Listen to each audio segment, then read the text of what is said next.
contractors that you had come through in their bids? And I'm only asking just because some other people might have a relationship or know someone from a company that could maybe do better bids. Yeah. Yes, well, I'm positive Debbie has probably a file folder full of all of her contractors that she's had through here. And that would, again, be part of the next phase, right? Like, Answer that a little bit. yeah, I'm sorry, I will. Yeah. So the construction estimate was one specific contractor, and it was a contractor that we worked in relationship with the architectural group that we worked with. So again, this was a construction budget estimate. So the intent would be, when we go through design development and then do our final design drawings that go out for bid, because this is not a bid, it's just an estimate, we would have at least 3 or more bids in every category. So yes, there's relationships that would exist, and we would entertain those contractors at that point in time. So we're not bringing in favorite sons right now, we just were building a budget estimate. If that makes sense? Yes. Okay, great. Anybody else have any questions? Obviously, it's a lot of work that has to get done, which is great. And let's say we go forward and it's gonna get done. What happens to the club while all this is being done on this building?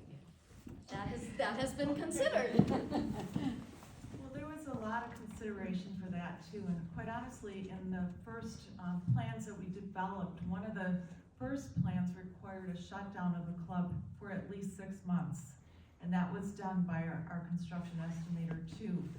So with serious consideration, we didn't think that we could endure a shutdown for at least 6 months. So we moved to another plan that considered phasing, not only for minimizing the shutdown, but also to help us with our fundraising too. So it gave us options to do the phasing over maybe at least as much as 6 phases. So with the brick and mortar addition, you can imagine that we can do a lot of our work on the outside before we do the penetration to the interior. So that would actually be probably phase 1. Phase 0, as I call it, would be the remediation work that we're talking about, because there does still have to be some remediation to address the water and some of the other issues that we have with some of the materials in the building. And we were also thinking that possibly we do some of the ADA compliance work on the front. We could probably piggyback those 2 phases together. Does that help? Right, I mean, Okay. yeah, there obviously is gonna be changes and there's gonna have to be adjustments. Yeah, I mean, are you thinking about maybe we would have to rent something to continue So, all the work? ideally, there would be, there is going to be a shutdown when we do interior finishes in this space, for example. We will have to have a shutdown, and we're gonna try and minimize it, so hopefully it is during a slower period. So it's either during some winter months, or if not during Christmas and the growth season, we're not gonna try and do it then. But maybe it's during the summer months, we have some time when we're not meeting as members. So we're gonna have to pick the opportune time to do that, and, we'll realize that there will be a shutdown. Okay. Debbie, do you have an estimate of how long that might be? Is that like a month, 2 months? We're trying to, I'm hoping that it's maybe like 8 weeks at the most. Okay. Yeah.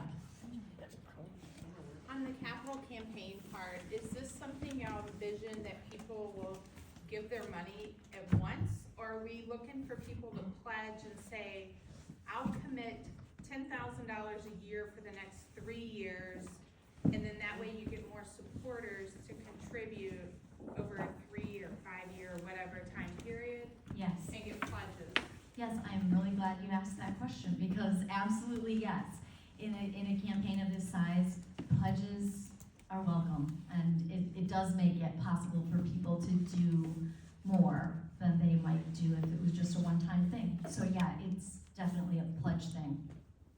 One other question for, I don't know, in the club, do we have an account that people could donate stock, appreciated stock towards the capital campaign, that they could do something like that? I have a feeling it's probably not set up, but it is something that's very easy to set up, and as part of getting ready for a campaign, you would want to get that stuff set up, because for sure, you want to give people that opportunity.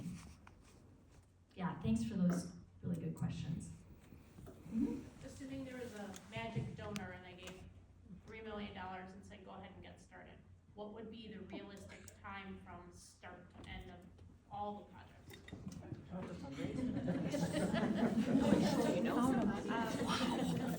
So I don't know that I can answer that question right now, and I would have to do a little bit more homework on that, because I know what the time frame is for the bathroom addition. What I don't know is that we put the timeline for the rest of the phases, because we didn't really think that we would get a $3 million grab at once. So, but it is possible. But it is possible. Stranger things have happened. And I will try to get an answer to that of the whole timeline. So I guess what I could say is, if, knowing that the whole timeline for the whole project originally was 6 months, this time frame out here is about 12 weeks to do that brick and mortar addition.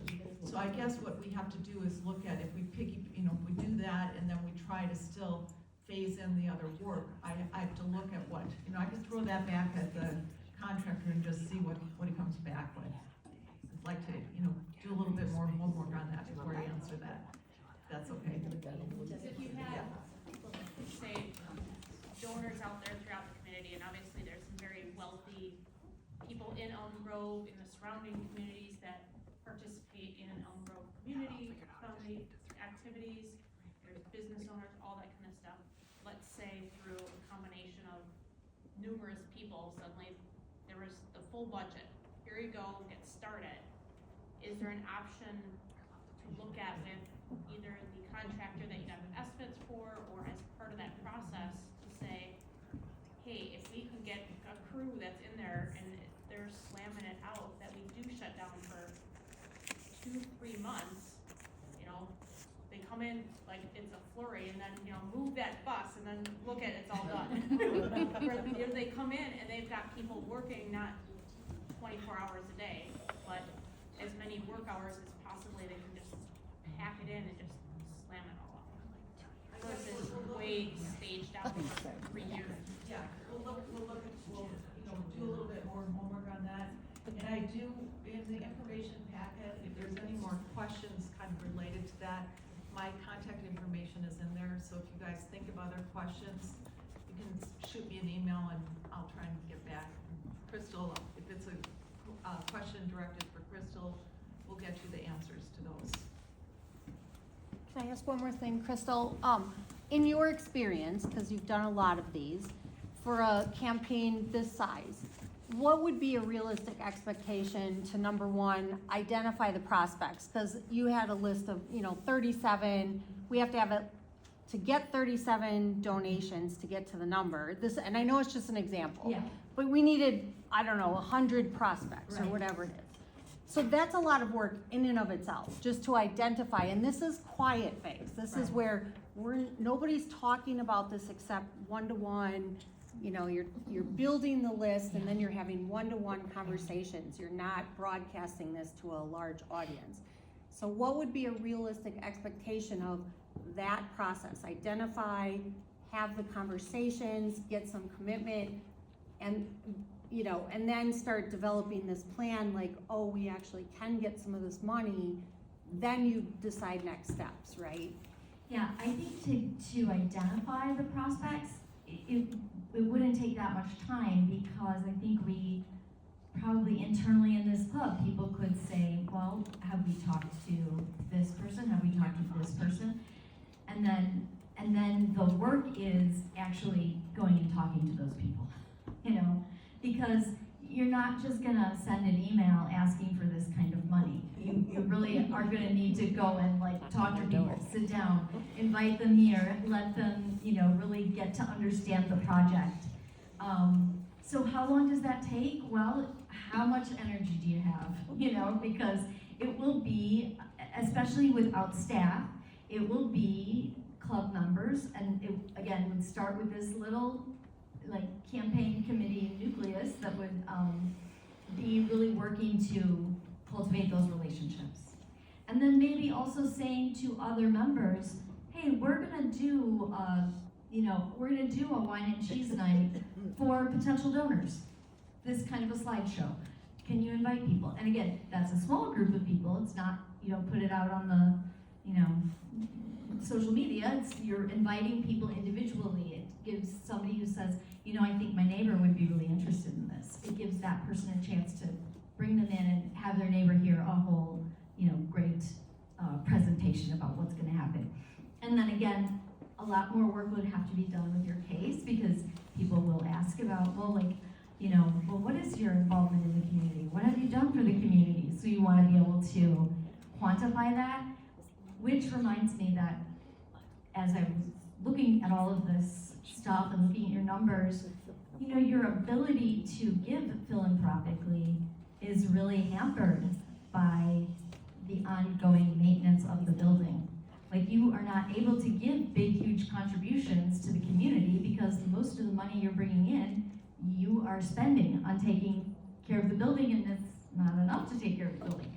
So I think, I kind of, that's a little bit of a sidebar, but it's important to note because people will ask, you know, what is your impact in the community? And I know that, like, your volunteer hours can be quantified, and you've got lots of those, and, you know, that will all be great information. But if, you know, we want to have that all compiled, and you kind of need to anticipate all of those questions. So I think that you've got, I would think at least 6 months of real work, and yeah, and planning and identifying and talking to folks before you really would be even seriously entering your quiet phase. Yeah. Lots of pre-work. But you know, these things seem so big when you start them, but people do this every day. Yeah, and just little by little, they, you know, organizations make these things happen. And it will have a lot to do with the leadership. It will have, you know, it will have a lot to do with if you can find, you know, some campaign champions who are going to be so excited to represent for you of the community. But it's totally doable. So It's 7:20. Okay. I think we would dismiss, and maybe Marla and Lisa will be at the stations. There